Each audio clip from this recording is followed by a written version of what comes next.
Even in struggling markets, there are gems. PNC Financial. This bank could be a buyer in any bank consolidation movement.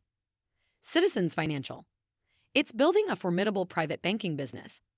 First Horizon. Even though its sale fell through, the bank ought to be attractive to someone. Let's dive in. Here are the 3 bank stocks to buy yielding 5% or more. Welcome to Timely Investment Research. It's not been an easy year for bank stocks. The Invesco KBW Bank ETF tracks the performance of the KBW Nasdaq Bank Index, a collection of large national U.S. money centers, regional banks, and thrift institutions. Both the fund and index are rebalanced and reconstituted quarterly. Invesco KBW Bank ETF currently has 25 holdings with an average market capitalization of $103 billion and an average price-to-earnings ratio of less than 9x year-to-date. It's down more than 20%. Worse still, it's down nearly 26% over the past 5 years. This has been dead money for at least half a decade, if not for dividends. As Barron's recently pointed out, JPMorgan Chase is the only big bank in positive territory in 2023. Barron's article focused on the possibility that the demise of bank stocks will lead to consolidation in the industry. You're likely to see a bunch of mergers between mid-level banks that currently can't compete effectively with the JPMorgan Chase of the world. As you wait for your bank stock to get bought out, getting paid to wait through dividends makes sense. Here are 3 high-yield bank stocks to buy that allow you to do that. Number 1. PNC Financial. When I was considering regional bank stocks, I immediately thought of the PNC Financial ads. The bank's history dates back to 1852, nearly a decade before the Civil War. Today, the Pittsburgh-based bank holding company is the 6th largest bank by assets, with $554.1 billion. Its deposit base is a nice mix between commercial, $204 billion, and consumer, $222 billion, with $223.2 billion in commercial loans and $101.3 million in consumer loans. Like most regional banks, PNC's share price was hurt by the Silicon Valley Bank meltdown earlier this year.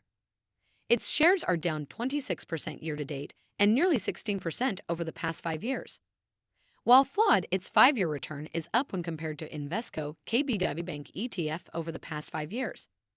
PNC conducted a recent survey of small and mid-sized businesses. Approximately 77% of the respondents are highly optimistic about their prospects over the next 6 months, up 28% from a year ago. The level of optimism is the highest in the past 21 years. The last major acquisition it made was in 2021, paying $11.6 billion for the U.S. subsidiary of Spanish bank Banco Bilbao Vizcaya Argentaria. This is a stock to keep an eye on in the next 12 to 18 months. It's a buyer, not a seller. Number 2. Citizens Financial. Citizens Financial is nearly 1/4 the size of PNC by market cap. The Rhode Island-based bank has over 1,100 branches in 14 states and the District of Columbia. It finished the second quarter with $178 billion in deposits and $151 billion in loans.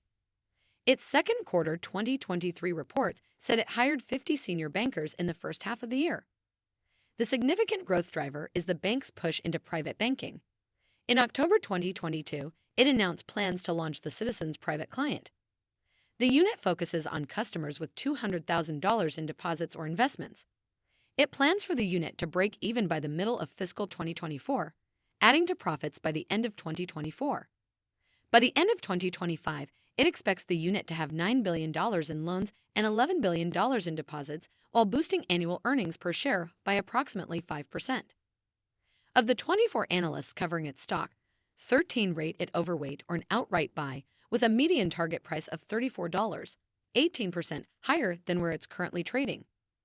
Additionally, since it is operating in some attractive markets, I could see someone much larger making a play for Citizens Financial. Number 3. First Horizon. First Horizon almost became a subsidiary of one of Canada's largest banks. Unfortunately, with the Silicon Valley Bank debacle, First Horizon's stock price crumbled, making the deal virtually impossible to complete at the $25 a share price Toronto-Dominion Bank first offered to pay in February 2022. It didn't help that regulatory hurdles accelerated after the regional banking troubles. It just wasn't meant to be.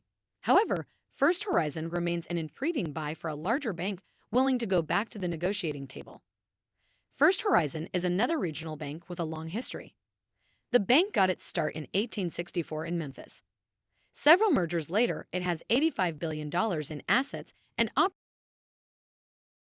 operates in 12 U.S. states in the South, with $65 billion in deposits and $61 billion in loans.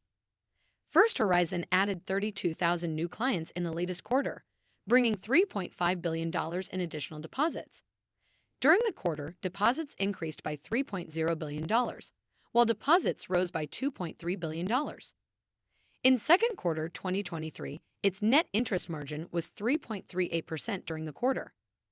J.P. Morgan's annualized net interest margin was 3.37%.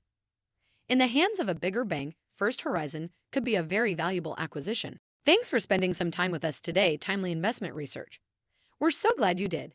If you found value in today's video, please give us a like, hit that bell icon to never miss an upload, and hey, don't forget to subscribe.